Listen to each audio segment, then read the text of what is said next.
Kilkenny at the finish. Timothy O'Keefe from Lisarda, County Cork, tells us that he was 8 at the time and had started his love for hurling. Can we show the goals again? We certainly can. Mick Brennan and John Horgan. Matt Ruth and Brian Murphy. Oh, lovely recovery there by Matt and a nice ball. Dennis Paul and fielding in the goal mouth. The ball is in the net. It's a goal. It's a goal by Chucky O'Brien. A goal by Chucky O'Brien. Here it is again. Here it goes in. No, it wasn't Chucky. In fact, it was Kevin Fennelly who finished it. Pat Henderson got in full back, and going off is Chucky O'Brien. In fact, Pat Henderson not full back, but centre half back. Long ball in towards the goal. Hands going out to him. Jimmy Barry Murphy with the shot that's low, and it's a goal. Jimmy Barry Murphy, the scorer of the goal that can win in Ireland. There it is, Jimmy Barry out of the wing. He takes his shot low, that hopping ball in front of the goalkeeper. It foiled the defence. Dick O'Hara may have taken the eye line of the goalkeeper, Noel Steele. Whatever happened, there's the joy man of the day.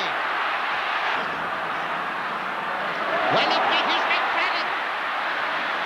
Now he's trying to burrow his way in first. Billy Fitzpatrick, it's a goal! It's a goal! Billy Fitzpatrick, the scorer. There he is. I told you this game wasn't over yet. The ball passed across to Billy Fitzpatrick, and there's the low shot that crashed into the net, and it's a goal, and now there are only 2 points between them. And there's the glory boy of the moment for Kilkenny. Yes, a memorable moment for Billy, but the All-Ireland honours went to Cork in 1978. No doubt they'll be looking for the McCarthy Cup again in a fortnight's time. Now, I suspect Cork will also be looking for the Sam Maguire in a few weeks' time as well. Willie Joe Padden, Meath versus Cork. It's going to be a tough one. Of the Hogan stand as they head down to their dressing room to tug out and get ready for the fray.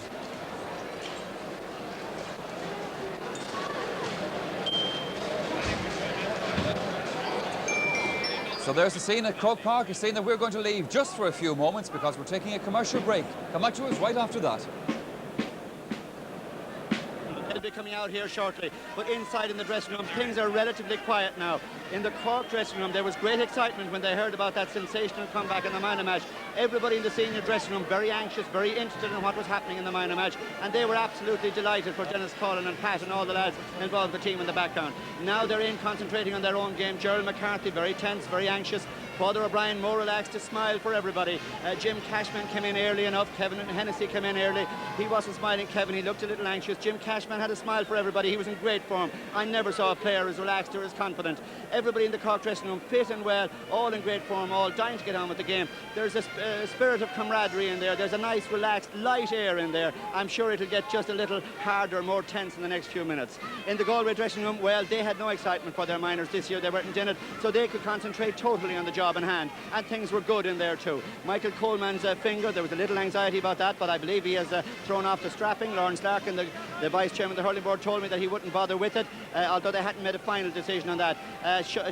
Tracy's hamstring, Sean Tracy, the full-back, they're not that worried about that either. Just a couple of niggly little things here and there. The players are stretching, they're getting ready, they're testing their hurleys all around the floor of the dressing room. They're swinging away there. They're imagining that they're out here already. They'll be out soon. The verdict then really is that both teams are relaxed. They're ready, they're fit, and they're well. There's an air in there, not of banter or anything, but a quiet sense, a relaxed sense. Everybody's smiling. Just some of the players a little more anxious than others, a little more tense. But generally, it's the nicest scene, the happiest scene, the most relaxed scene.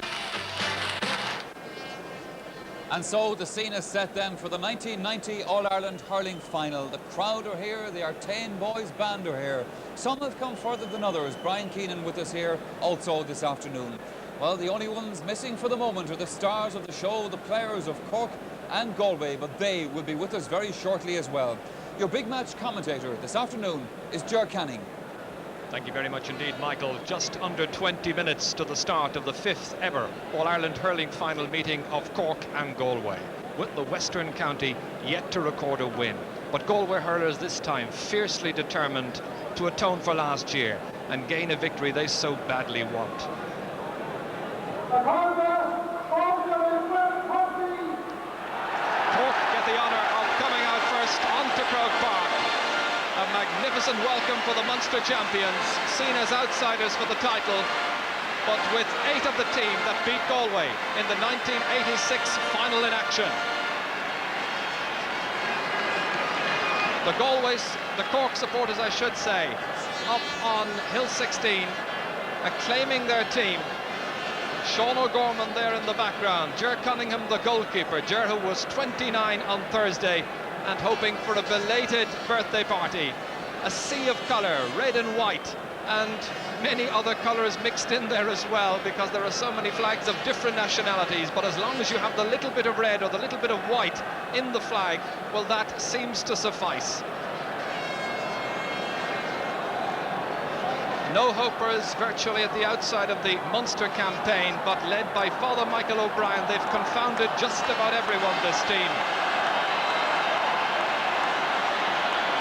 Indeed, they were scarcely given a chance before the Munster final. I put it to the Cork coach that he really believed in this team, and he replied, well, as a priest, you know, Ger, I have to have faith. It was well placed. Mark Foley there coming out towards us. The tall man who'll have that intriguing battle this afternoon with Tony Keating. And now another deafening ovation for Galway. The Western fans acclaim the favourites for this All-Ireland hurling title. A Galway team featuring in the final, remember, for the 5th time in 6 years. Cyril Farrell, the team manager and coach. What a tremendous record he's had.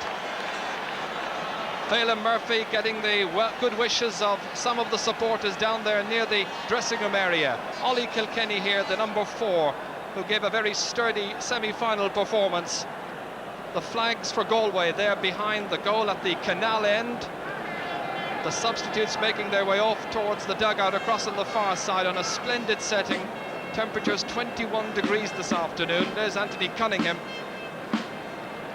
Michael McGrath, the player we're looking at the moment.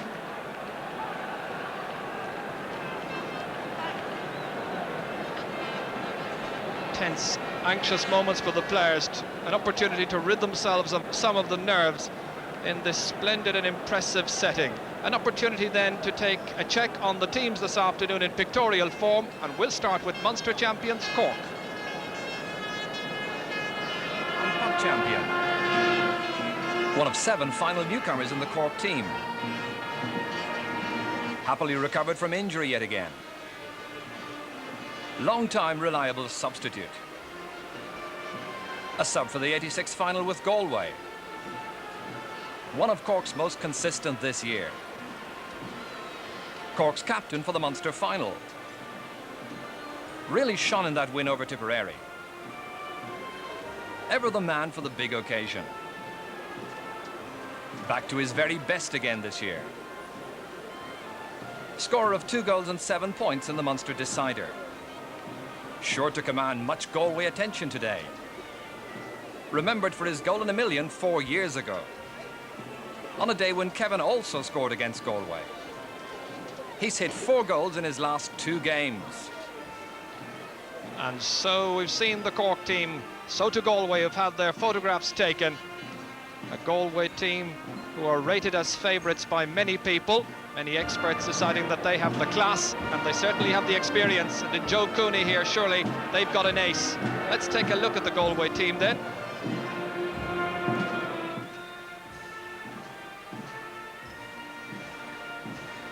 Galway's penalty goal scorer in the final against Cork.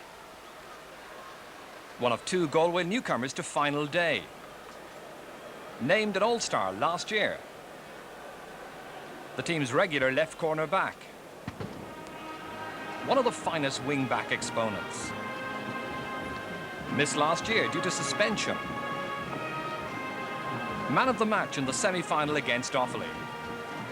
Michael chipped a finger in that match against Offaly. A player of great industry and commitment. Pacey, well-balanced wing forward. Widely regarded within the game. Injury almost put paid to his career. Blessed with an invaluable scoring sense. Won his first All-Ireland 10 years ago. today seeking his third senior medal. Certainly Ian O'Ryan will be one of the stars. Fourth Waterford man to referee an All-Ireland hurling final, John Moore. He performed with great credit, I thought, in this year's Munster final.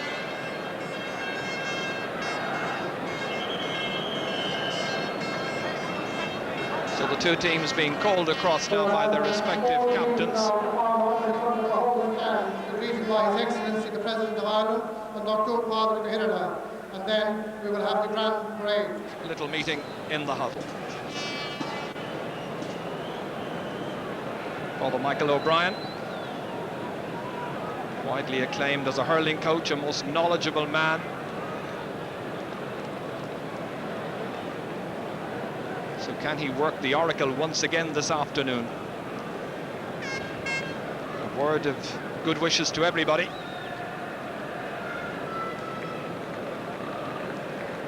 Gerald McCarthy there, his right-hand man, who is the trainer of the team. Father Michael O'Brien, who was the PP in Carrigaline in the south of Cork. So President Hillary attending his last All-Ireland hurling final in office, meeting the Cork players. Barring a replay, of course, it will be his final All-Ireland hurling final in office. And over his 14 years, he's seen 8 different counties represented in the senior final. Dickie Murphy there, John Moore, Pat Horan, one of the umpires. He's witnessed the re-emergence of Galway as a hurling power in his time in office. He's presented the McCarthy Cup to 4 different Cork captains, seen Offaly win the championship twice.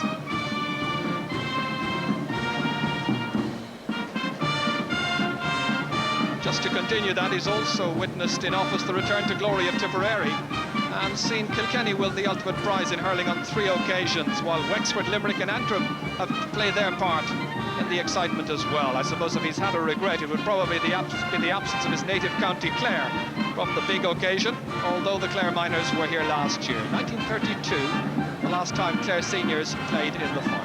So I suppose they're probably saying there's always next year.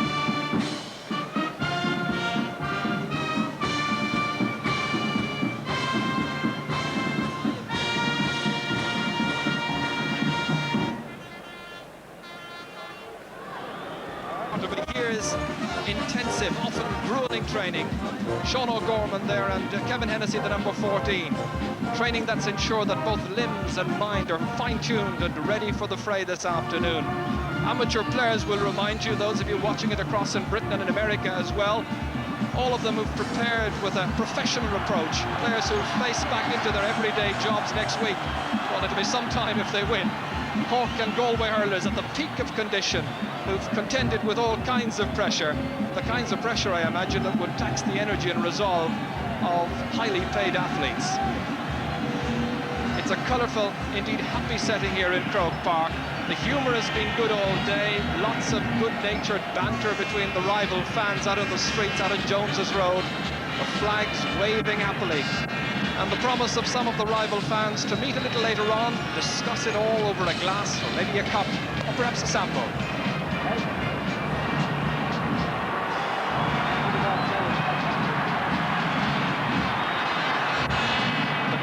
In style of hurling this afternoon, I think, should be worth noting as well. Cork's coaches down the years, disciples of the Mo Dirac, the direct approach based on speed and alertness, forcing the opponents to play the game in their half of the field.